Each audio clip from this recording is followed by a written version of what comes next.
Hello and welcome to my channel, coming to you from Australia. Today I have a vintage digital watch, and of course it's a Casio steel digital watch from 1986. Today I'm going to do a short review on this watch and also a comparison with some other Casio digital watches, some new and some old, and there they are. Some beautiful watches there. I'm going to do a visual comparison and a backlight comparison as well, so I'm looking forward to doing that. Let's explore these watches, let's see what's going on. So the Casio W39, what an unusual watch. I'd never even heard of this model before I had this watch fall into my lap. So it has a steel case, metal bracelet, metal case, and a mineral crystal, and you can see the crystal is really badly damaged. It's got a big crack across the screen and a lot of scratches, so that's unfortunate, but who knows, may be able to find an aftermarket crystal for it, or perhaps a replacement. But I do like this watch. It's got some very basic features which we'll have a look at briefly shortly, and we'll also see it on the wrist. 7.5-inch wrist. It fits my wrist okay, a little bit small. I'm a big sort of a guy, so a small watch looks a little bit small, but it's very light and easy to read, so I don't mind it. Now the W39 is a very old watch, vintage watch from the mid-1980s, and it does have very, very similar functions to some of these other watches that I'm going to show you. But we're going to look at the backlight, which you'll see is very poor, as most of them were in the 1980s. They were not very bright at all.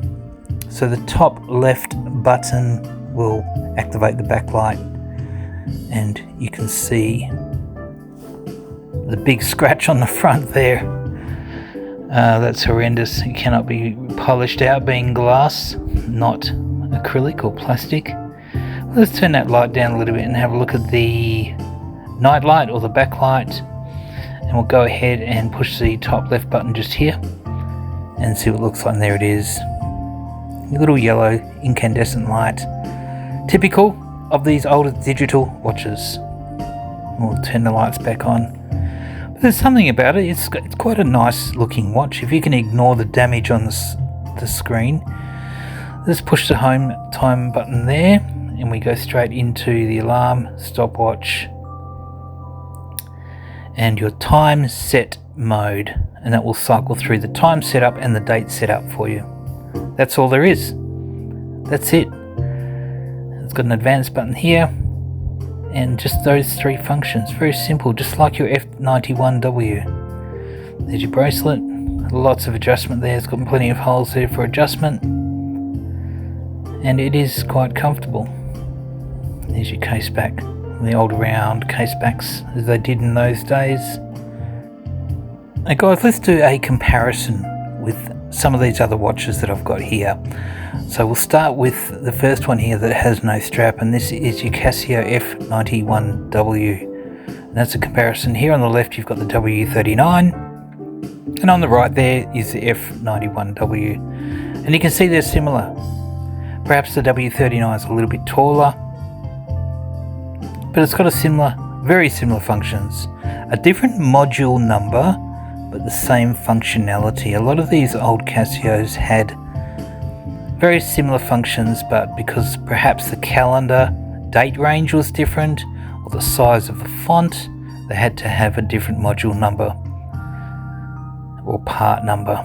So there's your backlight comparison too. You've got your little green light on the F91W and your yellow light on the W39. A little bit taller. I think the F91W looks a little bit smaller there. And of course it doesn't have the steel case, it's got a plastic case, or acrylic resin case, so to speak. So that's the difference there between the W39 and the F91W. Okay, moving on. This one is, I think this is an A168. So this is similar, although it has a resin case. Let's just check the case back there and have a little look-see. Yeah, A168 on the case back, so that's more of a modern watch. This one's in poor condition, but it is similar, a little bit wider perhaps, and of course it has a much better backlight. So you can see the two watches there. Again, the W39 on the left. Let's look at activate the backlight and just turn the lights down a little bit and do a little comparison there with the backlight again. If I can get them both at the same time. There we go. Beautiful blue backlight on the A168 and the small yellow light on the vintage watch. So very similar. I think the one on the right is a lot wider. It's got that widescreen look, whereas the W39 is a taller watch, perhaps narrower and taller. I do like that yellow text up the top. A little bit less blue, a little bit more yellow. There's the profile. So, although similar in styling, but different, similar in functionality.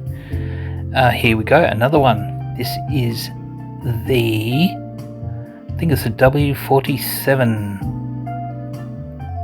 I would say. And there it is on the case back. Again, this has a resin case and similar styling, similar functionality, and I do like this particular watch as well. It does look a little bit wider and slightly bigger, I would say. You can see the styling is a little bit different. Let's hit that backlight there. We've got the similar backlight to the W39. They both have the yellow backlight. If I can get myself organised, I'll try and turn both of these backlights on at the same time. You can see a direct side-by-side comparison. And there we go, beautiful. You see, very similar, which was fantastic. Well, it's better than nothing. So these are both vintage type watches, W39 and the W47. Now I think there's one more watch, there's two more watches that we'd like to have a look at, do a little comparison with, and then we'll move on. Just have a little look at that case there as well. So moving on to the next watch, we've got this one, which is, I believe this is a W59. Have a look at that. There we go, W59 on the case back there. And this is another watch that's similar again in styling, although it does have the resin case, acrylic crystal, but it looks very similar in styling, and of course similar in functionality. And there's the profile, a little bit smaller, the buttons are a little bit closer together, and there we go, beautiful. All Casios are great. They're very nostalgic, they're fun to own, they're reliable, they're accurate, and of course it's fun to collect them. They don't take up a lot of space. There we go, we've got the green light there with the W59. So this is obviously a more modern W59 watch, I think. But yeah, some of the text is different, and the styling is different, of course. So those are the watches that I wanted to do a direct side-by-side comparison with, and there is another watch here which I have. This is an older watch and it's not working. I don't even know why I threw it in the mix, but it's actually an S05 from the late 1970s, and this watch is similar in size, a little bit older. It goes back a few more years, but I just thought I'd throw it in there because it does also feature the metal solid steel case and case back. So there it is, the S005 and the W39. There were a lot of other watches in the 80s also in the W30 range, like the W31. Again, similar functionality, all steel case. Alongside with that, we also had the W38. Never seen one of these watches either, but also a very old watch from the mid to late 80s. The W36 is another watch that they made with the little Marlin logo up the top there. Beautiful little watch. So guys, that's it for today for this little review and comparison of the W39 Casio digital watch. If you'd like to see some more videos from my channel or some more content, there's plenty of other videos that I have with plenty of Casio watches. So thanks for watching everyone. Take care of yourself, have a good day, and we'll see you soon. Bye for now.